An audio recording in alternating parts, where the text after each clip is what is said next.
Hello guys, welcome back to my YouTube channel Joint of Vlogs. আপোনালোকৰ মতেৰে মোক বহুতে প্ৰশ্ন কৰি থাকে যে জয়ন্তদা আপুনি ভিডিঅ'সমূহৰ থাম্বনেইল ক'ত বনায়। তো মই আজি এই ভিডিঅ'টোত আপোনালোকক মই থাম্বনেইল ক'ত বনাওঁ কেনেকৈ বনাওঁ সেইটোকে আপোনালোকক দেখাব চেষ্টা কৰিম। ভিডিঅ'টো ষ্টাৰ্ট কৰাৰ আগতে মই আপোনালোকক এটা ভাল খবৰ দিব বিচাৰিছোঁ আৰু সেই ভিডিঅ'টো নেক্সট এটা মই ভিডিঅ' লৈ আহি আছোঁ যোনটো ভিডিঅ'ত আপোনালোকে চেক কৰিব পাৰিব যে কোনে কোনে আৰু কিমান সময় আপোনালোকৰ ভিডিঅ'সমূহ চাইছে। আপোনালোকৰ ভিডিঅ'সমূহৰ কোনটো পাৰ্ট আপোনালোকৰ ছাবস্ক্ৰাইবাৰসমূহে চাইছে আৰু কোনজন ছাবস্ক্ৰাইবাৰ আপোনালোকৰ ভিডিঅ'টো সম্পূৰ্ণ চাইছে আৰু কোনজন ছাবস্ক্ৰাইবাৰে আপোনালোকৰ ভিডিঅ'টো অলপ সময় চাইছে বা স্কিপ কৰি মাজৰডোখৰ চাইছে নে শেষৰডোখৰ চাইছে নে কোনটো পাৰ্ট আপোনালোকৰ ছাবস্ক্ৰাইবাৰসমূহে চাইছে নাই চোৱা সেইটো আপোনালোকে চেক কৰিব পাৰিব। সেইটো ভিডিঅ' মই নেক্সট আপোনালোকলৈ লৈ আহিম, ঠিক আছে। প্ৰথমতে ফটো এখনৰ বেকগ্ৰাউণ্ডটো ৰিমুভ কৰি লওঁ, তাৰপিছতে আপোনালোকক দেখুৱাইছোঁ যে ক'ত গৈ আৰু কেনেকৈ মই থাম্বনেইলসমূহ বনাওঁ। তো ভিডিঅ'টো আপোনালোকে সম্পূৰ্ণ শেষলৈকে চাই থাকিব বুলি আশা কৰিছোঁ, ঠিক আছে বন্ধুসকল। তো বলক আহক আপোনালোক দেখাওঁ যে মই ক'ত আৰু কেনেকৈ থাম্বনেইলসমূহ বনাওঁ। আশা কৰোঁ ভিডিঅ'টো চাই আপোনালোকে ভাল পাব আৰু আপোনালোকেও শিকি ল'ব আৰু আপোনালোকেও নিজৰ ভিডিঅ'সমূহৰ থাম্বনেইলসমূহ ধুনীয়াকৈ বনাব পাৰিব, ঠিক আছে। ভিডিঅ'টো শেষলৈকে চাই থাকক। বেকগ্ৰাউণ্ড ৰিমুভ কৰিবলৈ আমি প্ৰথমতে গুগললৈ যাব লাগিব। এতিয়া প্ৰথমতে আমি গুগলত ছিলেক্ট কৰি লওঁ। গুগলত যোৱাৰ পিছত আমি এতিয়া ইয়াত লিখিব লাগিব ৰিমুভ বিজি। এইটো আপুনি দেখিছে ইয়াত অলৰেডি ৰিমুভ বিজি ইয়াত আছেই, মই কাৰণ ইয়াতে কৰোঁ। ৰিমুভ বিজি কৰাৰ পিছত এইটো আপোনাৰ অপশ্যনটো আহি গ'ল প্ৰথম ছাইডটো। তো ইয়াত আপোনালোকে ক্লিক কৰি দিব। ক্লিক কৰি দিয়াৰ পিছতে এটা ছাইট খুলি যাব, দেখিছে। এই ছাইটটো খুলি যোৱাৰ পিছত আপোনালোকে এই তলত থকা অপশ্যনটো ডাউনলোড ইমেজ তাত গৈ ক্লিক কৰি দিব। ক্লিক কৰি দিয়াৰ পিছত আপোনালোকে ডাইৰেক্ট আপোনালোকে নিজৰ গেলেৰীত যাবগৈ। গেলেৰীত যোৱাৰ পিছত আপোনালোকে দেখি পাব যোনখন ফটো লাগে সেই ফটোখন ছিলেক্ট কৰি লওক। মই এতিয়া এখন ফটো ছিলেক্ট কৰি লওঁ। ফটোখন ছিলেক্ট কৰি ল'লোঁ আৰু লগে লগে ইয়াত আপলোড হৈ গ'ল। আপলোডিং হৈ লগে লগে আপোনালোকৰ বেকগ্ৰাউণ্ডটো ৰিমুভ হৈ আহিব। তো দেখিলে আপোনালোকে বেকগ্ৰাউণ্ডটো ৰিমুভ হৈ গ'ল। ইয়াত এটা ডাউনলোড অপশ্যন আছে, ইয়াত ক্লিক কৰি দিয়ক। ইয়াত কিন্তু আপোনালোকৰ পইচা দৰকাৰ হ'ব, গতিকে ইয়াৰ পৰা আপোনালোকে বেক হৈ গুচি যাওক। ইয়াত আপোনালোকে ডাউনলোড নকৰিব। এই ছাইডত থকা অপশ্যনটো দেখিছে, এইটো ডাউনলোড অপশ্যন। ইয়াত গৈ আপোনালোকে ক্লিক কৰক আৰু ইয়াত দেখিলে আপোনালোকে ডাউনলোড লগে লগে ডাউনলোড হৈ গ'ল। এতিয়া ফটোখন আপোনালোকক খুলি মেলি আপোনালোকক দেখুৱাই দিছোঁ।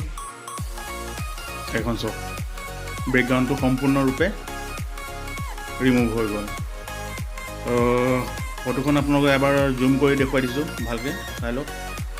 চাওক, ভালকৈ আপোনালোকক জুম কৰি দেখুৱাই দিছোঁ ওপৰ তললৈ চবফালে সম্পূৰ্ণকৈ একদম ধুনীয়াকৈ ক্লিনকৈ এখন আপোনালোকৰ বেকগ্ৰাউণ্ডটো ৰিমুভ হৈ গ'ল। ইয়াৰ পিছত এতিয়া আমি আকৌ যাম থাম্বনেইল বনাবৰ কাৰণে। এতিয়া আমি আকৌ গুগলত যাব লাগিব। এতিয়া গুগলত আহিলোঁ। গুগলত আহি আমি ইয়াত টাইপ কৰিব লাগিব কেনভা বুলি ইয়াত টাইপ কৰি দিব লাগিব। কেনভা বুলি টাইপ কৰি দিয়াৰ পিছত আপোনালোকৰ ছাইট এটা আহি যাব। ইয়াত চব canva.com দেখিছে, আপোনাৰ canva.com বুলি এটা অপশ্যন আহি গ'ল। ইয়াত ক্লিক কৰি দিয়াৰ পিছত এনেকৈ এটা আপোনালোকৰ পেজখন খুলি আহিব। পেজখন খুলি অহাৰ পিছত আপুনি ইয়াত দুটা অপশ্যন আছে, কিন্তু আপোনালোকে গেট কেনভা ফ্ৰী এই অপশ্যনটোত আপোনালোকে ক্লিক কৰিব। গেট কেনভা ফ্ৰী অপশ্যনটোত ক্লিক কৰি দিব। ক্লিক কৰি দিয়াৰ পিছত আকৌ নতুনকৈ এখন পেজ খোল খাব। ইয়াত বহুত ধৰণৰ আপোনালোকে ডিজাইন পাব। ইয়াত দেখিছেনে ইনষ্টাগ্ৰামৰ পোষ্ট আছে, পোষ্টাৰ আছে, ইয়ৰ ষ্টৰিজৰ হেৰি বনাব পাৰে, বহুত কিবা কিবি আপোনালোকে ইয়াত বনাব পাৰিব। কিন্তু ইয়াত আপোনালোকে দেখিছে ইউটিউব থাম্বনেইল, ইয়াত আপোনালোকে লাহেকৈ ক্লিক কৰি দিব। ইয়াত ক্লিক কৰি দিয়াৰ পিছত আপোনালোকে দেখিব মই যোনখন ফটো ছিলেক্ট কৰিছিলোঁ এই ফটোখন ইয়াত তেতিয়া লাহেকৈ আহি যাব।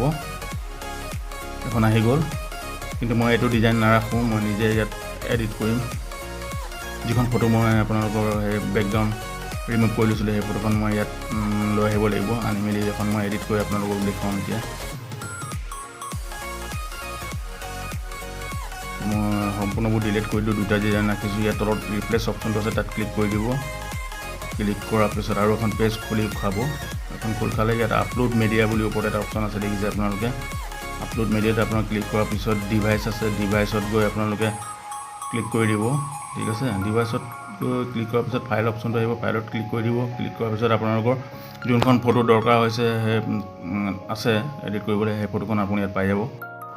এতিয়া মই এডিট কৰিবলগীয়া ফটোখন ইয়াত গৈ ছিলেক্ট কৰি লওঁ। ছিলেক্ট কৰাৰ পিছত তাত এনেকৈ আপলোড হৈ যাব।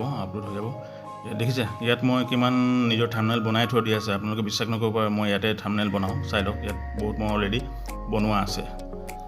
তো ইয়াত আপোনালোকৰ আপলোড হৈ গ'ল। আপলোড হৈ যোৱাৰ পিছত এনেকৈ আহিলে। অহাৰ পিছত এতিয়া আমি তলত এটা আপোনালোকে অপশ্যন পাব, বেকগ্ৰাউণ্ডসমূহৰ কালাৰবোৰ এনেকৈ এটা এটাকৈ আপোনালোকে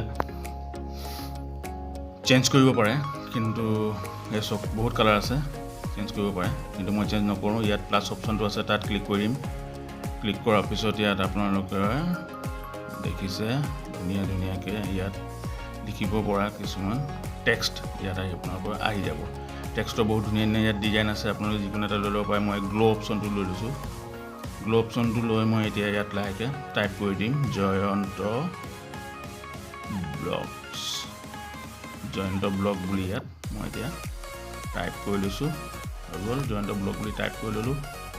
এইটো আহি গ'ল। ইয়াত এতিয়া মই লাহেকৈ এডজাষ্ট কৰি দিব লাগিব। দেখিছে আপোনালোকে ফ্ৰণ্ট চাইজ আছে, তাত গৈ আপোনালোকে এনেকৈ সৰু ডাঙৰ কৰি ল'ব পাৰে। সৰু ডাঙৰ কৰি মেলি ইয়াত আপোনালোকে লাহেকৈ য'ত লাগে তাতে আপোনালোকে বহাই ল'ব। যেতিয়া সম্পূৰ্ণ এডিট কৰা হৈ যাব তাৰপিছত চাওক এতিয়া ওপৰত এটা অপশ্যন আছে, সেই অপশ্যনটোত ক্লিক কৰি দিব। সেই অপশ্যনটোত ক্লিক কৰি দিয়াৰ পিছত আপোনালোকে এখন পেজ খোল খাব।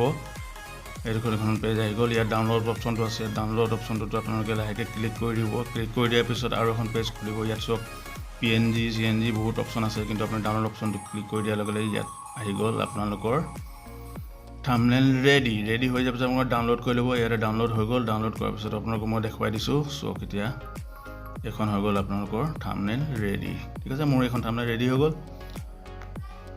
তো আজিলৈ ভিডিঅ'টো ইমানতে সামৰিছোঁ। যদি ভাল লাগিলে লাইক কমেণ্ট শ্বেয়াৰ কৰিব। ধন্যবাদ।